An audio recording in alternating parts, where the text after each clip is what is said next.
August 17 సోమవారం నాగుల చవితి రోజున మధ్యాహ్నం 2 గంటల తర్వాత తులారాశి వారికి తప్పకుండా ఈ సంఘటన జరుగుతుంది. ఈరోజు మీకు ఒక ముఖ్యమైన పరిణామం చోటుచేసుకుంటుందని ఆధ్యాత్మిక విశ్వాసాల ఆధారంగా చెప్పవచ్చు. ముఖ్యంగా ఉదయం నుంచి మనసులో ఉన్న ఒక విషయానికి గురించి మధ్యాహ్నం తర్వాత స్పష్టత రావచ్చు. శ్రీ మేడారం సమ్మక్క సారక్క తల్లి జ్యోతిషాలయం మీ యొక్క ప్రతి సమస్యకి పరిష్కారం చెప్పబడును. అన్ని విషయాలు ఫోన్లో స్వయంగా చెప్పబడును. స్త్రీ పురుషుల వశీకరణం, అలాగే కోరుకున్న స్త్రీ అయినా పురుషుడైనా కలపబడును. ఇంకా ఎటువంటి సమస్యలకైనా సరే గురూజీ రామరాజు గారిని సంప్రదించండి. 100% పరిష్కారం లభిస్తుంది. Phone number 7893655059. చాలా కాలంగా ఎదురు చూస్తున్న వ్యక్తి నుంచి ఫోన్ కాల్ లేదా సందేశం రావడం, ఒక ముఖ్యమైన సమాచారం అందడం వంటి పరిణామాలు జరగవచ్చని నమ్మకం.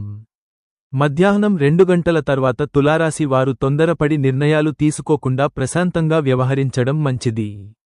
ఉద్యోగం, వ్యాపారం లేదా ఆర్థిక విషయాలకు సంబంధించిన చర్చల్లో అనుకూలమైన మాట వినే అవకాశం ఉండవచ్చు. కుటుంబంలో కూడా చాలా కాలంగా ఉన్న చిన్న అపార్థం తొలగి సంతోషకరమైన వాతావరణం ఏర్పడే అవకాశం ఉంది. ముఖ్యంగా మీకు దగ్గరైన వ్యక్తి నుంచి వచ్చే ఒక మాట మీలో కొత్త ఆశను కలిగించవచ్చు. నాగుల చవితి సందర్భంగా సాయంత్రం నాగదేవతను భక్తితో స్మరించి కుటుంబ సభ్యుల ఆరోగ్యం, సుఖశాంతులు, ఐశ్వర్యం కోసం ప్రార్థించడం మంచిది. మీ కుటుంబ సంప్రదాయం ప్రకారం పూజలు నిర్వహించవచ్చు.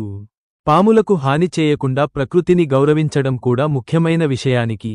మొత్తంగా మధ్యాహ్నం 2 గంటల తర్వాత తులారాశి వారికి ఎదురయ్యే ఒక సమాచారం లేదా పరిణామం వారి మనసులో ఆనందాన్ని కలిగించే అవకాశం ఉందని విశ్వాసం. అయితే ఇది జ్యోతిష్య, ఆధ్యాత్మిక విశ్వాసాల ఆధారంగా చెప్పే సాధారణ సూచన మాత్రమే. నిజ జీవిత పరిణామాలు వ్యక్తిగత పరిస్థితులపై ఆధారపడి ఉంటాయి.